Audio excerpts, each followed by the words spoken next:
Okay, we left off on 172. The question is, if a person doesn't have sufficient schach on his sukkah, is he permitted to tell a goy to add more to create a situation where you have more shade and sun? If you had the shlach nailed on and you have the schach underneath, and we said that if you lift up the shlach, the schach, since the invalidation doesn't lie in the schach immediately becomes valid. You don't even have to lift it. Are you permitted to tell a non-Jew to undo the nails, which is theorem? It's dismantling a structure which is attached to the ground. Because shvus b'mokum mitzvah. No, he didn't say whether you're allowed or not. He said the Pri Megadim questions whether you're permitted to do it or not. Shvus b'mokum mitzvah is where we left off. No, it's definitely the Raisa. Undoing the shvus b'mokum mitzvah. Shvus to shvus. Okay, wait. See, he didn't wait. What's that?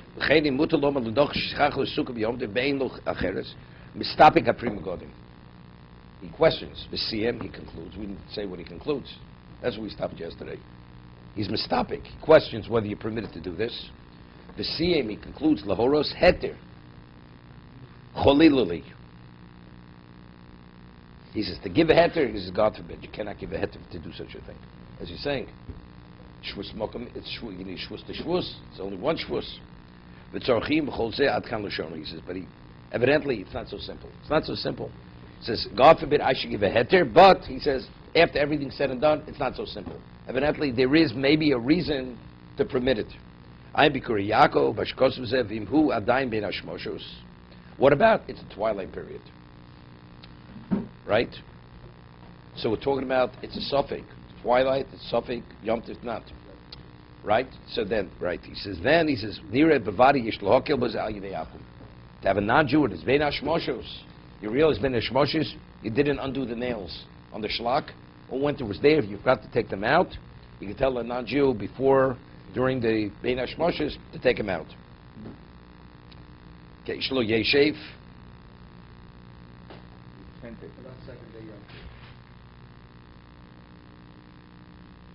That the second day Yom Tov, we have to treat as, I'm not sure. Yeah, but my question is, because the second day Yom Tov, we want to treat it. You're right. Because the second day Yom Tov, maybe that's the reason why he has a question.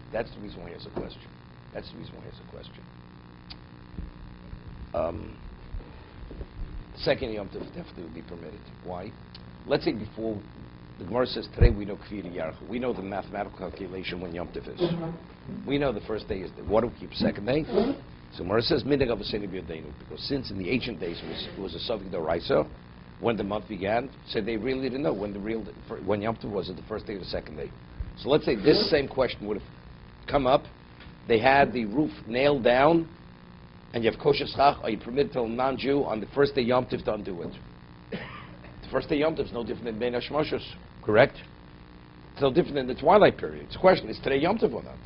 They really didn't know. We're talking about Chutz La'aretz, you're not in Israel. You don't know, is today Yom Tov, not Yom Tov. It will be the exact equivalent of Bein HaShmoshos. Right? No, some say the second day would be the same thing. But today, the Pri Megadim today that we know factually the first day is what is a Doraisa. We know the first day is definitely Yom Tov. So the second day, there's no question, we'd say shvus to shvus. Second day can't be any worse than the ancient days.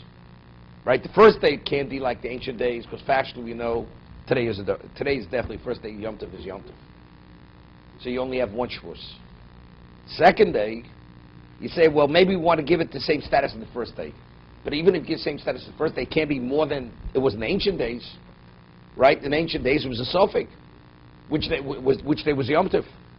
So therefore, it's the equivalent of Bein HaShmoshos. You understand what I'm saying? It's terrific. Ernie, you with me? Yeah. Okay. It has no relevance to low plug.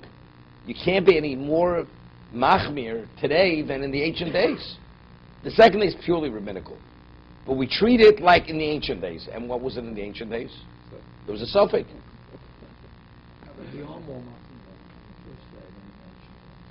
Of course, because factually we know the first day is the real day. And there we are. No question, right? Even though the second day is your day.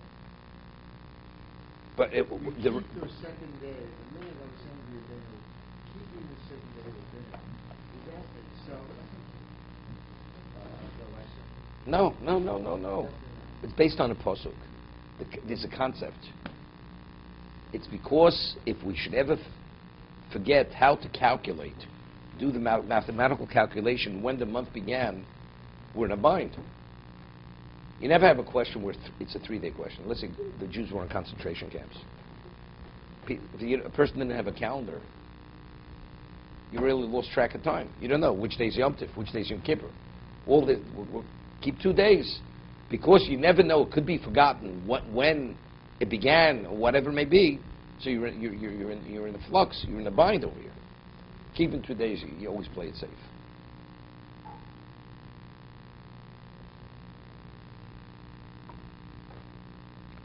Shlo yeshev. We said, but if the roof is closed, even though you can't open it, you're not permitted to sit under the schach because the covering is on it. Oh, we're talking about a shlach. It's closed totally. You can open it. Person didn't open it. You know, we find a concept in the Gemara, something that's what's within your power to bring about. We see it as if you did bring it about. So maybe you'd say, if it's nailed down, you're not able to open it, is one thing. But if the nails have been removed and you you could open it easily. So maybe even with the roof closed, it's valid because you can open it. No. Is there any merit to the person that you have the awning situation, where you could roll out the awning and take the circle? It starts to rain heavily enough that you would normally go inside. Is there any benefit for rolling out the awning, leaving the awning fully open so you're not getting wet, the sukkah is protected, and you're sitting having a meal with the I told you, according to Rabbeinu, we didn't get here. Rabbeinu Tam's position is that if you cover it with the coverings for protection, to protect it, you shouldn't get wet, that type of thing. And originally the schach was valid schach. You don't say the mitzvah. No. We don't rule like Rabbeinu Tam. He would have said a bracha. So if it's as comfortable with the awning closed, spread out, might as well stay in the sukkah. You have no reason to go in. No, it's not a valid. There's a roof over it now, so it's like a house.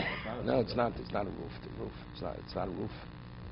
What do you put in the awning? No, it doesn't make a difference. A branch grows. It grows over.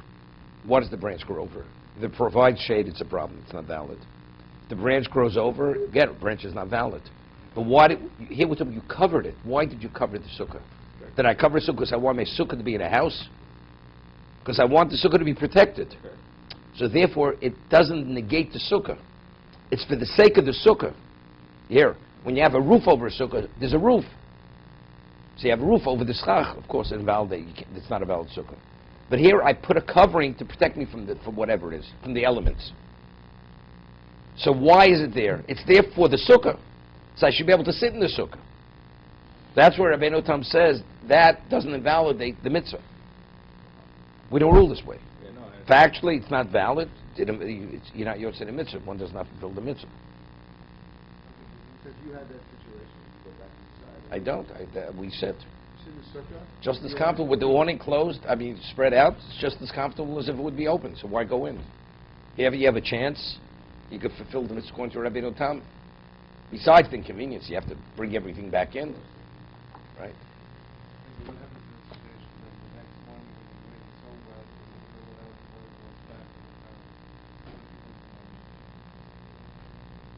Usually the ground, it depends when it stops raining. Let's say you're going to roll it back, you come back a day later where the ground is totally dry. Then it's a problem. It's a problem.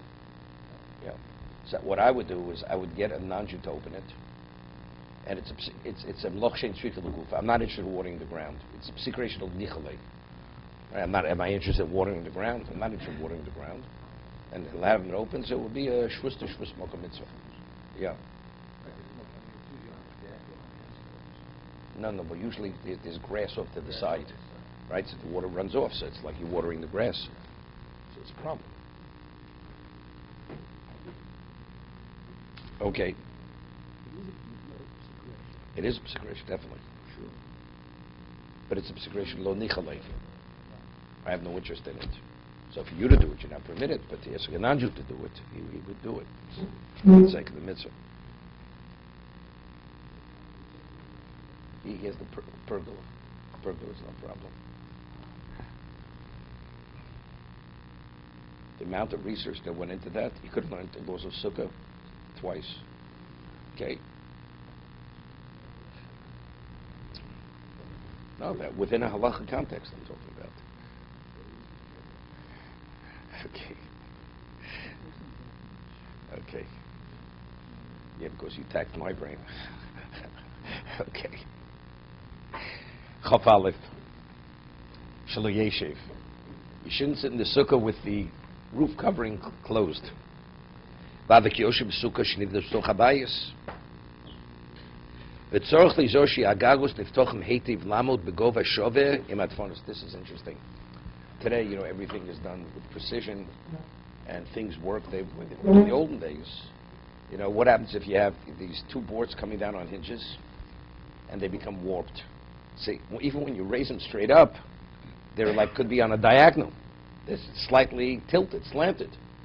So you have to make sure when you lift it, it's literally vertical. It's literally in line with the wall. So when you're sitting in the sukkah, there's no element of that board which is partially over the schach. If you're sitting near the wall, right? You have to make sure that it's straight open. It's vertical. You with me? No, I understand. What do you mean? What's vertical? The wall? No, you have two pieces of wood coming down, right? That's what we call the schlag, from two sides. Now you open it. Okay. When you open it, you can open it where actually the wall stands straight, or it's slightly slanted, tilted. It's slanted. It's a problem. It's because the schach is partially covered. It's like, people do something, they do something in haste. Sometimes a person puts on his tefillin, you see it.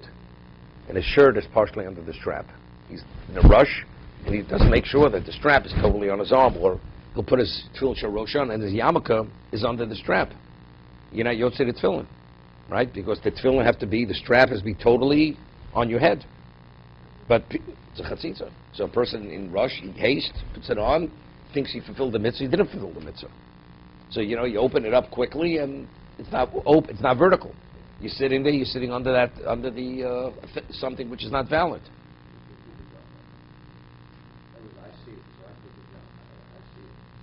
If the person said the bracha with his yarmulke under the tefillin, he has to repeat the bracha on the shel rosh. It's not valid. By the wall, only a piece of it. No, but you see, it's not simple. David, what about if it would be on two sides? Okay? And the tilt is enough where it's more than three tefachim. Could you sit in the center of that sukkah? No.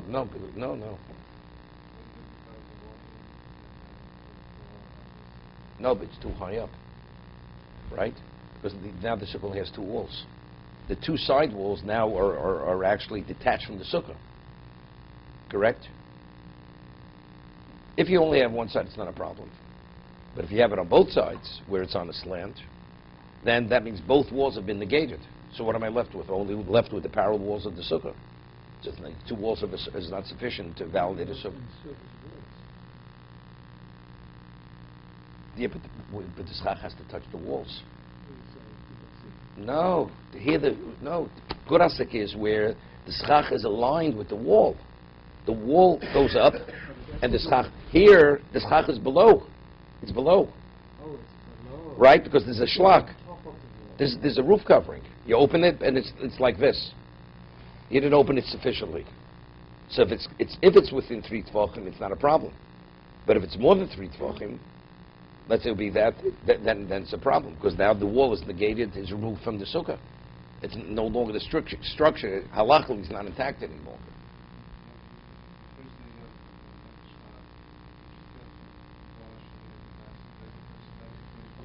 Yes. We didn't get to those laws, halachas, yet. First night is different. right? Even if it's raining, you have to eat a kzayas of bread in the sukkah. So if you keep it open for the first kzayas, then you can close it. Even the pouring rain. Because there's exertion with the matzah. Tesvav. It's a question, la'aloch, but we rule that you have to eat it. Even though you're mitzvah, you have to eat it in the sukkah.